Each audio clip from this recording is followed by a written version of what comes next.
हमारे दोनों वक्त जो पैनलिस्ट हैं, दोनों ने भाषण को लगभग ठीक ठीक सुना है सबको। अभय जी, आपसे पहला सवाल, जो ज्योतिरादित्य सिंधिया ने बहस की शुरुआत की, क्या उनमें वो सवाल पॉइंटेड तरीके से पूछे गए जो बाहर पूछे जा रहे थे, या वो एक जनरल बात कर रहे थे? मतलब अगर कांग्रेस का प्रदर्शन की समीक्षा की जाए तो आपकी नज़र में? भाई, ये तो कन्हैया ने भी अपने वक्तव्य में कहा है गिरफ्तार होने के बाद में कि हमारे ऊपर इसलिए आरोप लगाया गया, हमें इसलिए गिरफ्तार किया गया क्योंकि हमने एबीवीपी को चुनाव में हराया, अखिल भारतीय विद्यार्थी परिषद को चुनाव में हराया।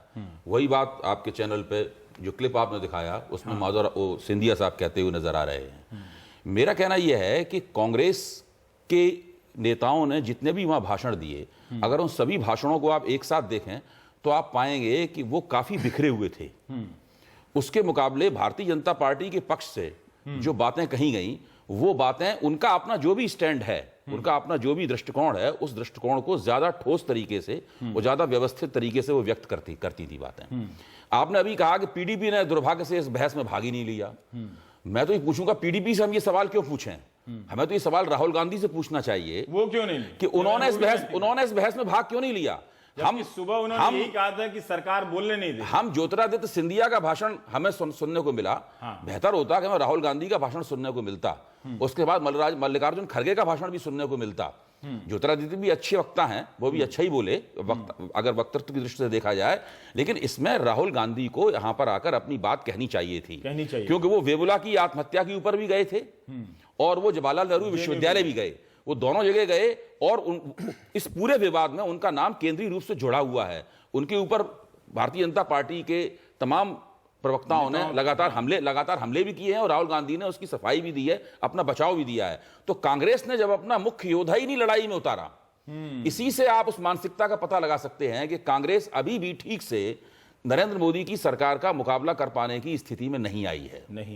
अब राहुल गांधी ने अपने अज्ञातवास के बाद में जो एक तीखा रवैया दिखाया था, जिसमें वो हाजिर जवाबी बेहतर करते हुए देखे गए, अपनी उसी योग्यता का, अपनी उसी वक्तृत्व क्षमता का प्रदर्शन उन्हें यहां पर संसद में करना चाहिए था, जो आज नहीं किया, जो आज उन्होंने नहीं किया। मेरा मानना यह है कि जो देश का प्रमुख विपक्षी दल है, उसने आज एक बड़ा मौका खो दिया सरकार को आड़े हाथों लेने का। ठीक है, राकेश जी, दुबे जी के हिसाब से बीजेपी ने अपने तर्कों को, या सरकार ने ज़्यादा ठोस तरीके से रखे, फिर भी आप इसमें अगर जोड़ना चाहते हैं तो आप ज़रूर जोड़िए कि आपको क्या खूबियां नज़र आई बीजेपी के भाषण में, और राहुल गांधी नहीं बोले और पीडीपी भी नहीं बोली। देखिए, एक बार जिस पीडीपी के स्टैंड को लेकर इतना बवाल हुआ, उसने ही इस बहस में हिस्सा नहीं लिया। पहले मैं इससे आसान हो गया क्या? पहले मैं उस तर्क से शुरू करता हूं कि जो सिंधिया ने लोकसभा में दिया कि कौन सा वाला?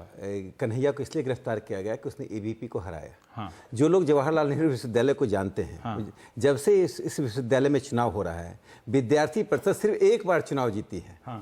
यदि विद्यार्थी परिषद बार बार जीतती रहती और कन्हैया एक बार हरा देते तो होता भाई सैफरन दुर्ग को लाल दुर्ग ने कब्जा कर लिया। एग्जैक्ट शब्द है क्या उनके? उन्होंने कहा एबीवीपी को हराया है। हाँ, उन्होंने एबीवीपी के कैंडिडेट को हराया है। इसलिए इसका मतलब बुनियादी होमवर्क भी उन्होंने ठीक नहीं किया। अगर उन्होंने कहा है, उन्होंने यही कहा है। अब दुबे जी ने भी इस बात को पुष्टि की, कन्हैया ने भी यही बात कही थी। तो ये बात तो सरासर गलत है कि विद्यार्थी परिषद वहाँ एक थर्ड फोर्थ नंबर पर है। कभी काल हम जीत जाते हैं ज्वाइंट सेक्रेटरी में, कभी वाइस प्रेसिडेंट में। रही बात ज्योतिरादित्य सिंधिया की, मैंने देखा कि कांग्रेस के पास कोई रणनीति नहीं थी। उस रणनीति नहीं होने का कारण था, राहुल गांधी जब जेएनयू गए, तो मैं ये अनुमान के आधार पर कहता हूँ, क्योंकि हम लोग तो अनुमान ही लगा सकते हैं, तो कांग्रेस के भीतर मुझे लगा इस बात की सहमति नहीं रही होगी। कांग्रेस को लगा ये राजनीतिक घाटे का सौदा साबित हो रहा है कि तो आपको लग रहा है कि उस उलझन का असर है। और क्योंकि राहुल गांधी जब बोलते तो उनको अपने जेएनयू में जाने को जस्टिफाई करना पड़ता।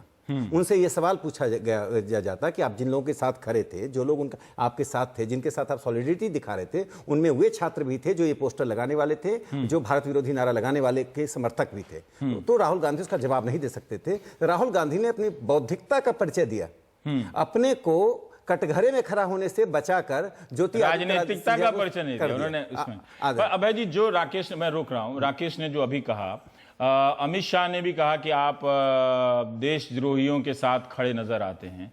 क्या राहुल गांधी ने इस वजह से बहस में हिस्सा नहीं लिया कि बीजेपी को और ज्यादा आसान हो जाएगा सामने घेर कर उन्हें चिन्हित करने के लिए? क्या वो इससे बचने के चक्कर में, जहां वो बाहर, एक सेकंड पूरा कर लूं, जहां वो बाहर इतनी आसानी से जंतर मंतर पर या जेएनयू में जा गए, हैदराबाद का एक अलग प्रसंग, लेकिन जेएनयू वाले प्रसंग में, लेकिन संसद के भीतर उन्होंने सक्रियता नहीं दिखाई, तो क्या ये वजह रही होगी कि बीजेपी और घेर के टारगेट कर देगी, जैसा राकेश कह रहे हैं कि ज्योतिरादित्य को उतार दिया पहले बोलने के लिए? देखिए, भारतीय जनता पार्टी जिस अंदाज में, जिस आक्रामक अंदाज में देशभक्ति और राष्ट्रवाद के मसले को उठा रही है और उसे सार्वजनिक बहस के केंद्र में ला रही है, उसका मुकाबला करने के लिए बड़ा दिल गुर्दा चाहिए और उसका मुकाबला दिमाग नहीं चाहिए। हाँ, नहीं, दिल गुर्दा चाहिए। दिमाग तो हर चीज के लिए चाहिए ही चाहिए, लेकिन बहुत से लोगों के पास दिमाग होता है लेकिन दिल नहीं होता, इसलिए वो हिम्मत से सामने नहीं आ पाते। मुझे नहीं लगता कि कांग्रेस के पास वो दिल गुर्दा है, क्योंकि कांग्रेस ने जो किया है पिछले 10 साल के शासन में, उसमें ऐसा बहुत सा है जिसकी आड़ में भारतीय जनता पार्टी छिप जाती है और वो अपने गलत कामों को छुपा ले जाती है। आप स्मृति ईरानी का पूरा भाषण देखिए, पूरे भाषण में कितने बार उन्होंने कहा कि ये सारे लोग तो कांग्रेस के नियुक्त किए हुए हैं, इन्होंने ये निर्णय लिया, ये सारे लोग तो कांग्रेस के नियुक्त किए हैं, हमने तो नहीं किया, इतने वीसी सब कांग्रेस के नियुक्त किए गए हैं, वो किया। तो बहुत सा ऐसा है कांग्रेस का किया हुआ जो भारतीय जनता पार्टी के आज काम आ रहा है। अब तक ये कब तक काम आता रहेगा, कब तक भाजपा कांग्रेस के किए हुए की आड़ में अपने आप को बचाती रहेगी, ये तो अब जल्दी ही सबके सामने आएगा। लेकिन ये आपकी बात सही है कि राहुल गांधी के ऊपर देशद्रोह के सवाल को लेकर और राष्ट्रभक्ति के सवाल को लेकर जो हमला हुआ और उन्होंने जिस तरह कुछ सिटपिटाए हुए अंदाज में अपनी सफाई दी थी कि मेरे रक्त में देशभक्ति के अलावा कुछ नहीं है, उसको सुन के मुझे ही लगा था कि उस हमले से काफी विचलित हैं राहुल गांधी। उसी का शायद ये परिणाम है कि वो संसद में जाकर उन्होंने खुलेआम उन लोगों का सामना नहीं किया। देखिए, वाईएसआर रेड्डी, बीजेपी तो जीत गई। हाँ, वाईएसआर रेड्डी के जो सांसद थे, उन्होंने इस खुले हुए अंदाज में कहा कि कश्मीर के लोगों को हमेशा धोखा दिया गया है, आपने उसे जनमत संग्रह का वायदा किया लेकिन नहीं दिया, ये किया वो किया, उन्होंने सारी बातें खुल के कही उन्होंने। क्या ये बातें राहुल गांधी कह सकते हैं खुलकर? नहीं कह सकते, नहीं कह सकते। तो जब तक आप अपनी अतीत से इतनी दबी हुई है, जब तक आप खुलकर आप पाप के रूप में बहुत सारी बातों बोल नहीं पाएगी। अब वही मसला था जो कि स्मृति ईरानी उठाया महिषासुर वाले उस पे हम बाद में आते हैं, थोड़ा स्मृति ईरानी का हिस्सा रह जाएगा। लेकिन आप अभी कुछ कह रहे थे तो मैं अफजल गुरु वाले सवाल नहीं, मैं जो बात कहना चाहता था, देखिए आज विपक्ष में मुझे 3 खेमा लगा। एक खेमा चाहता था कि जेएनयू पर बहस हो, जो लेफ्ट चाहती थी। कांग्रेस चाहती थी दोनों को मिला जुला कर हम बहस करें। और मायावती जी चाहती थी कि हम सिर्फ हैदराबाद वाले, रोहित वाले इस पर बहस करें। वो एक अलग तीनों के अपने अलग अलग दृष्टिकोण है, राजनीतिक दृष्टिकोण। मुझे जो लगा कि आज संसद में यदि कैंपस में सोशल डेमोक्रेसी के ऊपर, कैंपस में अब तक ऐसी स्थिति क्यों बनी? क्योंकि देखिए, रोहित की ने आत्महत्या की, वो बहुत हाईलाइट हो गया, बीजेपी की सरकार थी और अनेक कारण बने। लेकिन उसके पहले जो आत्महत्याएं हुई, जो सच में चिंता का विषय है, और रोहित की हत्या के कारण सारी बातें समाज के सामने आई। चाहे जिस भी कारण से आत्महत्याएं हुई, ऐसा क्या कारण है कि एक विश्वविद्यालय में 9-9, 10-10 छात्र आत्महत्याएं कर रहे हैं, वो भी हायर एजुकेशन में जाकर। तो उन कारणों का भी कहां से कोई ठोस जवाब? तो मुझे लगा यदि सामूहिक विफलता और सामूहिक जिम्मेदारी के साथ यदि आज बहस होती तो शायद ज्यादा अच्छा होता, लेकिन इसके लिए कोई तैयार नहीं। कोई जो तथागत सतपति ने कहा कि सब एक दूसरे को स्कोर कर रहे हैं, सोल्यूशन नहीं निकला। और एक छोटी सी बात मैं इसमें अपनी बात खत्म कर लूं, क्योंकि आप ही लोग हैं इसलिए। मैं एक छोटी सी बात खत्म कर लूं कि इसमें आज जो कांग्रेस की स्ट्रेटेजी लगी, कांग्रेस की स्ट्रेटेजी बचाव की थी। कांग्रेस ने बार बार एक बात आइडियोलॉजी पर लाने की कोशिश की, जैसे उन्होंने कहा एक संस्कृति, एक विचारधारा को थोपने की बात करी। पॉइंटेड जिम्मेदारी वाले सवाल नहीं पूछे कांग्रेस। मैं एक उदाहरण अभी देता हूं, बस एक उदाहरण देकर मैं समाप्त करता हूं। मैं मानता हूं कि भारतीय जनता पार्टी की सरकार के प्रति कार्यकर्ताओं की बहुत नाराजगी है। उसका एक कारण बता रहा हूं कि अब अधिकांश पद पर कार्यकर्ताओं की शिकायत है कि कांग्रेस के अपॉइंटेड लोग बैठे हुए हैं, कांग्रेस के आते ही समाप्त कर दिए जाते हैं। एक उदाहरण इसका मैं दे रहा हूं, हमारे बीच हमारे इस डिबेट में नहीं है, लेकिन एक पुनिया साहब हैं।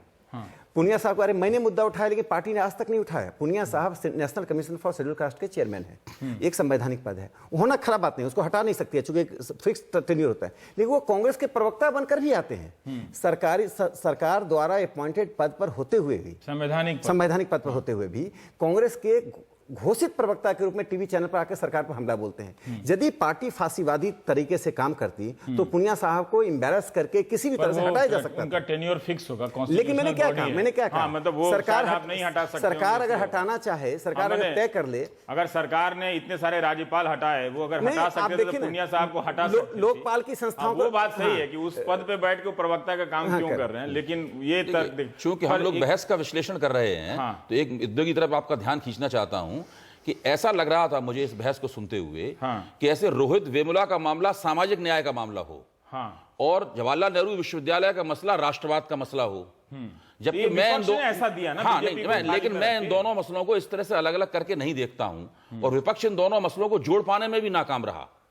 दरअसल रोहित वेमुला की जब आत्महत्या हुई तो बार बार बहुत सारे प्रवक्ताओं ने टीवी चैनलों पर और दूसरी जगहों पर रोहित वेमुला और उनके ग्रुप को, जिसके अंदर वो राजनीति करता था, उसको भी राष्ट्रद्रोही साबित करने का प्रयास किया। इसकी खूब कोशिशें होती रही कि ये लोग भी राष्ट्रद्रोही हैं। उसके बाद सुषमा स्वराज तक ने कहा कि उसको दलित जाति के नहीं थे, वो उनका सर्टिफिकेट झूठा है, ये सब तमाम बातें इस तरह मसले पे भी की तमाम ठीक बात बहस नहीं। तो मेरा तमाम वो विपक्ष जो है इस दोनों मसलों को रचनात्मक रूप से, राजनीतिक रूप से जोड़ पाने में नाकाम रहा। ये दोनों मसले अलग अलग रहे, इसीलिए एक सांसद ने ये तक खड़े होकर कहा कि बेहतर होता कि इन दोनों मसलों पर अलग अलग बहस कराई जाती।